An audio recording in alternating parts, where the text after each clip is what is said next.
अब देखिए, Eden gardens के मैदान पे जो मुकाबला था वो भले ही इंडिया और इंग्लैंड का था, लेकिन जो दिल की धड़कनें थी ना, वो आरसीबी फैंस की बढ़ रही थी। और आरसीबी फैंस का ऐसा ही है भाई साहब, मैच इंडिया का हो, इंग्लैंड का हो, ऑस्ट्रेलिया का हो, बिग बैश लीग हो, कुछ फर्क नहीं पड़ता। आरसीबी फैंस को टेंशन रहती है हमारे प्लेयर्स क्या कर रहे हैं, जिन प्लेयर्स को हमने खरीदा है क्या वो अच्छा खेल रहे हैं, और जिन प्लेयर्स को हमने रिलीज किया है, जिनको हमने नहीं खरीदा है, वो कैसा कर रहे हैं। और हमेशा उल्टी कहानी पड़ जाती है, हमेशा आरसीबी की कहानी उल्टी पड़ जाती है, और इस बार भी पड़ रही है। अब अगर आप आरसीबी फैन है तो आप समझ ही गए होंगे कि मैं आपसे क्या बात कहने वाला हूं, और अगर आप आरसीबी के फैन नहीं है तो मैं आपको बता देता हूं। अब देखिए, इंडिया और इंग्लैंड के बीच जो पहला T20 आई था ईडन गार्डन्स में, तो जो इंग्लैंड की टीम थी वहां आरसीबी के 3 प्लेयर्स खेल रहे थे। 3 प्लेयर्स खेल रहे थे जिनका कंबाइंड अमाउंट था 23 करोड़ का।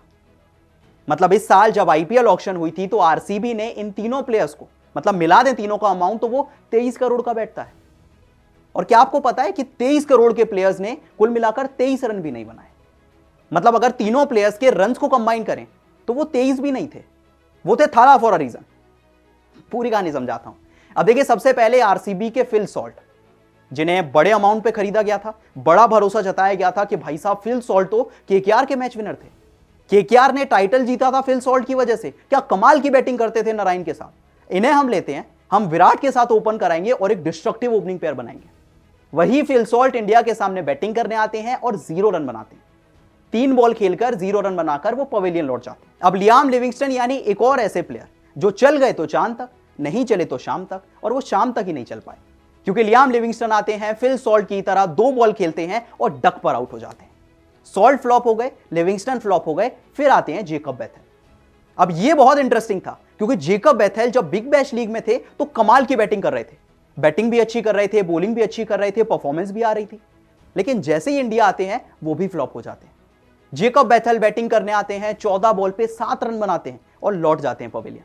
यानी तीनों प्लेयर्स मिलाकर आरसीबी के सिर्फ 7 रन बनाते हैं।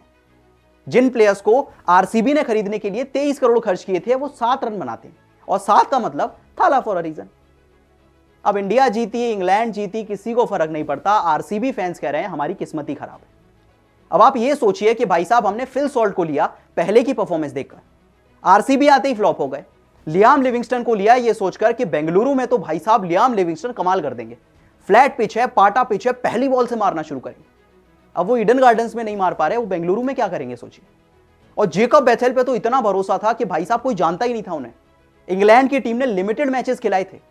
अभी भले ही उनकी किस्मत बदल गई है कि जेकब बेथेल वो प्लेयर हैं जो कि इंग्लैंड के लिए हर फॉर्मेट का हिस्सा है, वो चैंपियंस ट्रॉफी भी खेलेंगे। बस सबसे बड़ी परीक्षा तो इंडिया में थी ना, क्योंकि आईपीएल तो यही होगा ना, बिग बैश लीग की जगह पे होगा ना इंग्लैंड में होगा। भाई साहब आईपीएल तो इंडिया में ही होगा ना, और जब इंडिया में बेथेल खेले तो पूरी तरह से फ्लॉप गए। और अब फैंस कह रहे हैं कि जिन्हें हमने खरीदा वो तो चले नहीं, जिन्हें छोड़ दिया वो अच्छा खेल रहे हैं।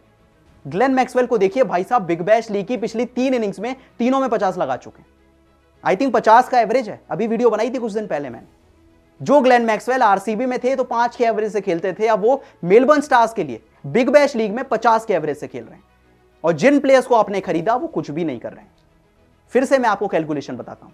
फिल सॉल्ट को आरसीबी की टीम ने 11 करोड़ और 50 लाख में खरीदा, वो फिल सॉल्ट जो केकेआर के सबसे बड़े मैच विनर थे। फिर आपने लियाम लिविंगस्टन को खरीदने के लिए 8 करोड़ और 75 लाख खर्चे, वो लियाम लिविंगस्टन जो इंग्लैंड की आन बान और शान है और फ्लैट पिचेस के एक बहुत डिस्ट्रक्टिव प्लेयर माने जाते हैं। फिर आपने जेकब बेथेल को खरीदने के लिए 2 करोड़ और 60 लाख खर्चे। जेकब बेथेल यंग प्लेयर हैं, ऑलराउंडर हैं, यंग प्रोस्पेक्ट है, क्या पता चल जाए। ये सब आरसीबी ने सोचा था और इन तीनों प्लेयर्स पे खर्चे थे 23 करोड़ रुपए। लेकिन वही तीनों प्लेयर जब ईडन गार्डन्स में इंडिया के सामने आते हैं तो फिल सॉल्ट बनाते हैं 0 रन, लियाम लिविंगस्टन बनाते हैं 0 रन और बेथेल बनाते हैं 7 रन। कुल मिलाकर तीनों के 23 करोड़ के 7 रन बन पाते हैं, थाला फॉर अ रीजन। और अब सवाल उठा रहे हैं सीएसके वाले, क्योंकि एक वो बेंटर शुरू हुआ था ना, गायकवाड ने शुरू किया था, समवन फ्रॉम आरसीबी। फिर आरसीबी ने कहा जब जितेश शर्मा ने कैच पकड़ा था ऋतुराज गायकवाड का कि there might be someone from RCB. अब कह रहे हैं सीएसके वाले कि भाई साहब ईडन गार्डन्स में आप अक्षर पटेल नहीं खेल पा रहे, आप वरुण चक्रवर्ती नहीं खेल पा रहे, आप अश्विन को कैसे खेलेंगे? चेपॉक तो हमारा फोर्ट्रेस है, आप अश्विन को कैसे खेलेंगे? आप जडेजा को कैसे खेलेंगे? आप नूर को कैसे खेलेंगे? आप चक्रवर्ती को नहीं खेल पा रहे, आप बिश्नोई को नहीं खेल पा रहे, अश्विन जडेजा को कैसे खेलेंगे? कुछ ऐसे सवाल हैं जो कि उठ रहे हैं और बहुत मजाक उड़ रहा है आरसीबी का कि भाई साहब ऑक्शन में आप हो गए बर्बाद, कुछ नहीं होने वाला आपका फिर से। लेकिन आरसीबी फैंस कह रहे हैं कि देखिए हमारे जो प्लेयर्स हैं ना, उन्होंने आईपीएल के लिए बचा रखा है, वो इंग्लैंड के लिए परफॉर्म नहीं कर रहे, वो आईपीएल में आकर करेंगे, वो विराट कोहली की कप्तानी में कमाल का परफॉर्मेंस दिखाएंगे। तो देखिए एज यूजुअल आरसीबी के फैंस ऑप्टिमिस्टिक हैं, कह रहे हैं कि भाई साहब ई साला कप नाम दे, फिल सॉल्ट भी रन बनाएंगे, विराट कोहली भी रन बनाएंगे, बेथल भी बनाएंगे और लियाम लिविंगस्टन भी बनाएंगे। आप बेंगलुरु आने दीजिए, फिर देखिए क्या होता है।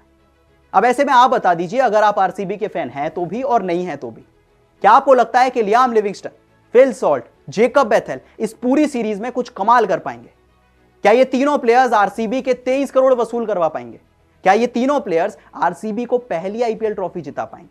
आपको क्या लगता है मुझे कमेंट सेक्शन में जरूर बताएं। वीडियो पसंद आई तो वीडियो को लाइक और शेयर जरूर करें।